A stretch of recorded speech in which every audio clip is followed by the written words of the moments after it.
Саламатсыздар ма? Бастауыш мектепте дидактикалық материалдар жасау және оны пайдалану әдістемесі сабағы. Жалпы дидактика дегеніміз не? Дидактика бұл ежелгі грек сөзі, яғни дидактикас үйретуші, оқытушы, дидаско оқушы деген ұғымды білдіреді. Бұл ұғымды ғылыми айналымға алғаш енгізген неміс педагогы Вольфганг Радке.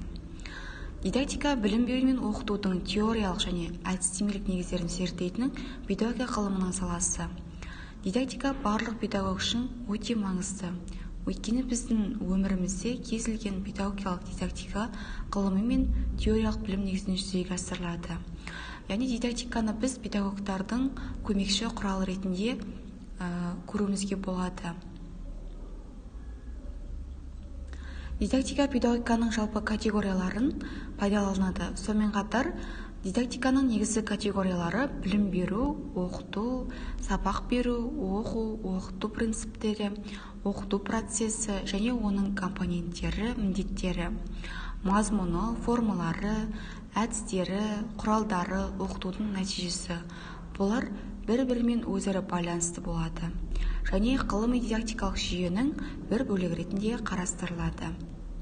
Яғни біз дидактиканы педагогтар, мұғалімдер, жалпы оқытушылар күнделікті сабақта қолданамыз.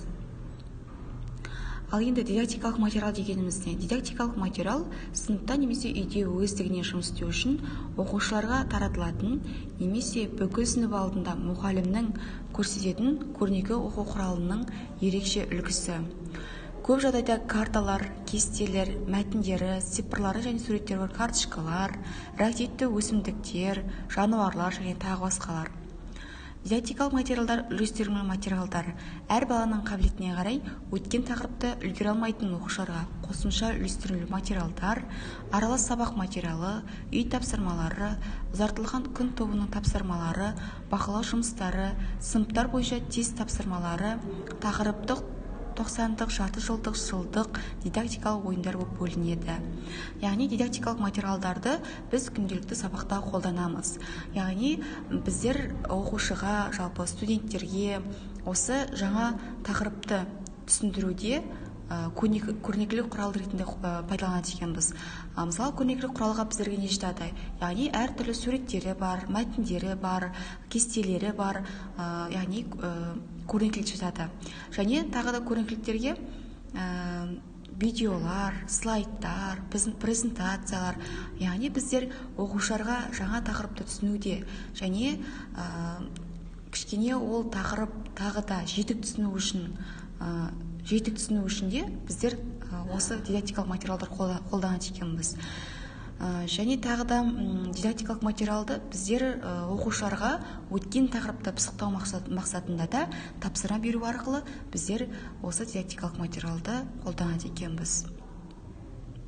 Дидактика ежелгі Грецияда жас ұрпақты оқыту, үйрету тәжірибесі негізінде пайда болды. Қайта өрлеу дәуірінде жалпы мәдениеттің, ғылымның дамуына оқыту жүйесі мен тәрбие ісінің жаңаша құру міндетіне байланысты.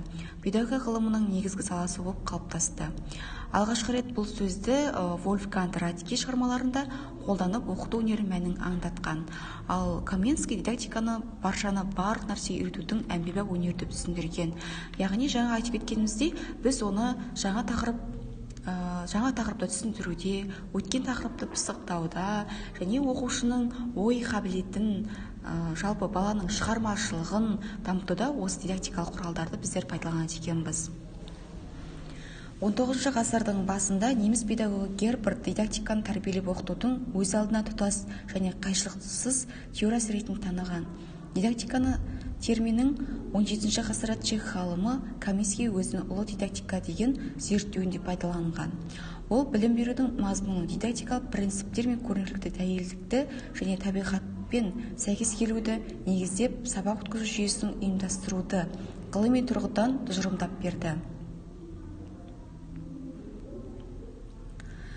Дидактикалық материалдарға өзіндік жұмыс тек оқыту сипатында жаңа өтілген материалдарды пысықтауға және бекітуге арналып беріледі. Ол тапсырмалар оқушылардың біліктіліктерін, дағдыларын қалыптастыруға көмектесуге және олардың білімдерін тексеруге бағытталады. Яғни сонымен қатар осы дидактикалық материалдарды біздер көптеген сабақтарда қолданамыз, және жалпы дидактикалық материалдарға видеолар, көрнекіліктерден басқа дидактикалық ойындар да жатады. Яғни біз оқушының шығармашылығын, баланың икемділігін, ой қабілетінің жетілуін және баланың жылдамдығын, баланың шапшаңдығын дамытуда осы дидактикалық ойындарда, дидактикалық материалдарды біздер қолданады екенбіз. Жалпы дидактикалық материалдың мақсаты не?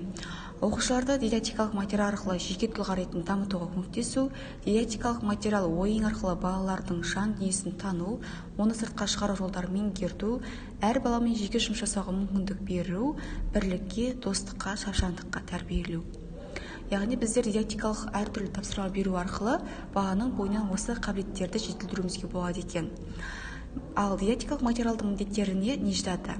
Жеке тұлғаның өнегелі бақытта болуын тәрбиелеу, жеке тұлғаның шығармашылық қабілеттілігінің дамуына жағдай жасау, білім алуға қызығушылығын арттыру, және оқушылардың дидактикалық материал құзыретті тапсырмалар арқылы өздігінен білім алуларына, ізденулеріне мүмкіндік беру.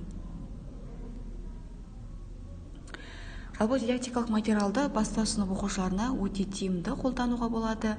Дидактикалық материалдардың негізгісі ол ойын. Себебі осы ойынды өте балаларға ойын арқылы жылдам және жеңіл жетеді. Сондықтан біздер көбіне осы дидактикалық ойындарды көптеп қолданады екенбіз. Жалпы ойын арқылы баланың шығармашылық мүмкіндіктерін, эмоционалды көңіл күйін және ерік-жігерін жаңағыдай дамытуымызға болады екен. Жалпы алғанда дидактикалық материалдардың педагогтарға, оқытушыларға, мүмкіндіктерге берер көмегі орасан зор екен.